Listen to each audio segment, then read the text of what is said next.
Hi team, Katie here from Equestrian Movement, and today I want to talk about a couple of big mistakes that a lot of people are using in their training. So one of the big mistakes that you might be making in your training really has to do with the quality of questions that you're asking yourself. An entry-level, beginner, maybe intermediate rider will be asking, why is my horse doing XYZ, insert problem behavior here, and how do I get my horse to XYZ, insert behavior wanted here? And so if you ask 100 trainers the same question, how do I get my horse to insert behavior here, you'll probably get as many responses and answers. Some you could probably categorize into similarities with small differentiation points, but mostly they'll probably have their own way of how their personality interacts with that individual and unique personality type. For example, if we talk about how you're going to ask your dog to sit, there's multiple different ways that you could ask your dog to sit. You could put your hand on their butt and push their butt down onto the ground, and when they sat, take their hand away. This is negative reinforcement. You could put the collar on and shift the weight of the dog into a sit position from the collar pressure, and then release the pressure when the dog is sitting. The dog is then motivated by the release of pressure. That's our negative reinforcement. You could put a treat in front of the dog's nose and shift them into a sit position by moving the treat backwards, and so the dog is going to get the treat for sitting. That's going to be a positive reinforcement. Or you could charge a clicker and you could click when the dog is sitting so that it knows that's the behavior that you're looking for and associates the click with the treat and is motivated that way. So when we're talking about how you're going to get your horse to stop a behavior that you don't want or do a behavior that you do want, the question of how is confusing because there is so many options that you can have. And so that's why we use our holistic horse handling process to help us better navigate what tools are going to be most appropriate for the horse that we're working with and for the task that we're trying to achieve. Generally speaking, by the time we're in the saddle, most of our skills are going to be negative reinforcement. So legs, hands, seat are all pressure release. But really what we're looking at that point is that we've cued a language into the horse. So for example, if we're talking purely pressure release, the horse goes because you stop kicking, not because you kick. When you ask your horse to stop, they stop because you stop pulling, not because you pull.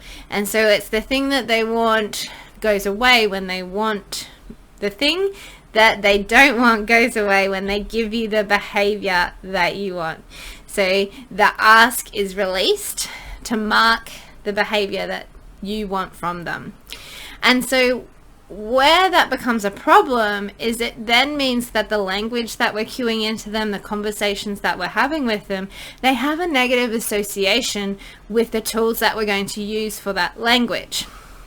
And so how uncomfortable, scary, or painful does the pressure have to be for the release of pressure to be the motivation for your horse to participate in the ask? And so that's why in our third pillar of communication and language, rather than using negative reinforcement or positive reinforcement, we give you the autonomy to design your own shaping plan of how are you going to shape the behavior, how are you guide your horse into the behavior, how are you going to mark the behavior, and how are you going to motivate them to do it again. And so what we're teaching our horse is that it's just a word. So the halter is a word, the word is follow. The halter is a word, the word is stop. The whip is a word, the word is away from. So we're not escalating the whip to be a form of punishment to try and move them away from it. We're just showing them that it's a word, and when we give them a little tickle with it, we're asking them to move that part of their body away from it. So that when it comes time to transitioning into the saddle and transferring those cues into the saddle, initially there is a place for, we're just going to kind of like tap our legs on their belly. When they walk, we stop tapping, kind of like the annoying little kid that's going, Katie, Katie, Katie, Katie, Katie, until it like grabs my attention to them, we're just kind of like niggling at them a little bit so that they understand where they're not born into the world knowing that when we kick them they need to go, and when we pull them they need to stop, and when we pull one rein they need to turn. It's something that we're teaching them. So there is a transference of that cueing required into the saddle, but we really want them to understand that they're not seeking the release of something they don't want by the time we're in the saddle. They're seeking the words, they're seeking the communication skills, they're seeking what that cue means to them, not that it's a pressure that they're trying to make go away. Because when it comes to acceptance of contact and working into your hands, there is no release of pressure. So there needs to be an acceptance of the pressure that we're using, and that we're going to be using it as communication and language, and how are we going to cue that language into them. We don't want them to have a negative association with the tools and the pressure that we're using with the cues, because then they're not going to talk back to us. We need them to talk back to us. We need them to tell us if they feel confident in the ask. We need them to tell us if they understand the ask, if they're experiencing pain, if they're uncomfortable in some kind of way, because when it comes time to actually riding them and doing the written work with them, we want them really comfortable with exploring their movement underneath us to figure out how they can move and feel good and carry us at the same time, how they can shift postures so that they can still carry us without holding tension, and by asking them to work for us, how can that work feel good, and how can the acceptance of the ask feel good to them. So what tends to happen in the equine industry is that the horses are really easy to get responsivity from by scaring them. So if we spook them into reactivity and then try and control the behavior to shape it, then that becomes the tool for motivation. You're going to spook them to get responsivity, and then you just control that behavior once they've reacted. So if we look at flags and we look at join up, that's the kind of thing that we're looking at is, we're sending the horse away from them, we're spooking that startle response out of them, and then we're trying to shape the behavior from there. And so in my opinion, our horse doesn't need any help with being reactive and spooky. We want to get them calm and confident, but also what wires fires. So if you're training your horse to respond to you because it's scared and you're getting them to react through fear, then you're going to have to keep spooking them to get reactivity and responsivity, but also you're firing the part of their body that is responsible for a fear response. So not all muscles switch on at the same time, not all parts of the brain switches on at the same time, not the whole nervous system comes on at the same time. So if we're triggering responsivity from our horse by triggering that startle reflex and spooking them into responding to us, we're firing that flight mechanism, and that flight sends the signals to the running muscles, the muscles that are going to switch on to run away from the thing that they're scared of, and it also switches off digestion and relaxation. And so if, like, taking all of the other variables off the table, like whether you don't want to do it because it goes against, it's like a conflict of interest for you, you don't feel comfortable with doing it, it doesn't matter. Like, our first introductory pillar of dressage is relaxation.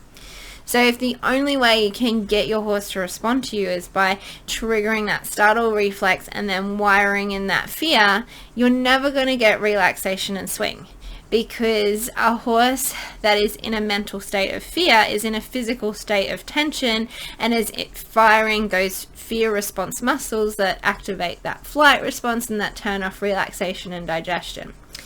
Now, I'm not saying this is easy, and potentially, especially if you're not like breaking your own horse in, you've sent it off to a trainer, somebody else has wired this in for you, it's quite hard. It's not quite hard, it just takes a little bit more dedication to the cause and effort to get focus and relaxation. So what we're looking for with relaxation and swing is, how are you inspiring effort from your horse? How are you inspiring motivation? And are they relaxed while they're giving that to you? I know a lot of humans that don't know how to do that. I know a lot of humans that have learned how to do that, like surfing is a good one for that. You have to hold yourself really well with balance, but you also have to let go and move with the ocean and with the waves. And it really is something that we're refining the art of as horse riders as well. We have to hold ourselves with poise and some tension to keep ourselves on the horse and balanced and reduce the impact our body is having on their body. But then we also have to let go and flow and follow the movement of the horse. And so it's a different area of the brain. If we're scared, we've got tense muscles, we've got tense body, our body is responding through fear, and it's responding defensively. So we're looking at how we're inspiring and motivating our horse to effort and participate with relaxation. And that needs to start with our groundwork, which is why our foundational pillar of our holistic horse handling method is relaxation. If you start asking things of your horse and they start to get tense, frustrated, stressed, anxious, we're going to come back to relaxation. And it's something that I've instilled with all of the horses that I break in and that I train, and with our school horses. If you're unsure, if you're nervous, if you're anxious, if you're frustrated, if you don't know what the answer is, choose relaxation. Choose stop, choose relaxation. And so what we're doing is we're wiring in the I don't know response to stop and relax, because the opposite of that is to take the bolt, to rear, to buck, to let that internal state of I don't know what to do here, I don't understand, just explode underneath us. And so what we're going to do instead is we're wiring, if you don't know what the answer is, if you don't feel good, if you don't feel comfortable, if you don't feel safe, then just stop and relax. And so what that means is if we keep cueing and wiring and stop and relax, what happens is, like when I take Sully out for her first ridden trail, is when she starts to get anxious and nervous, she's like, no, stop, relax.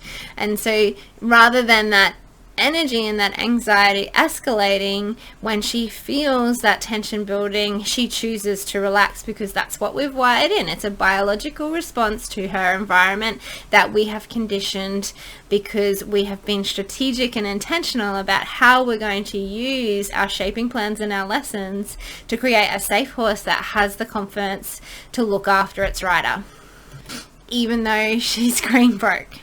So if you're thinking about this and you're wondering if maybe the tools that you're using are designed to create a startle reflex, pop a link in the comment, or pop a comment in the comment section below. Raise your hand, let me know, and let's talk about what kind of tools you're using and how they're impacting your horse's internal biological response to what you're doing. Until next time, happy trails.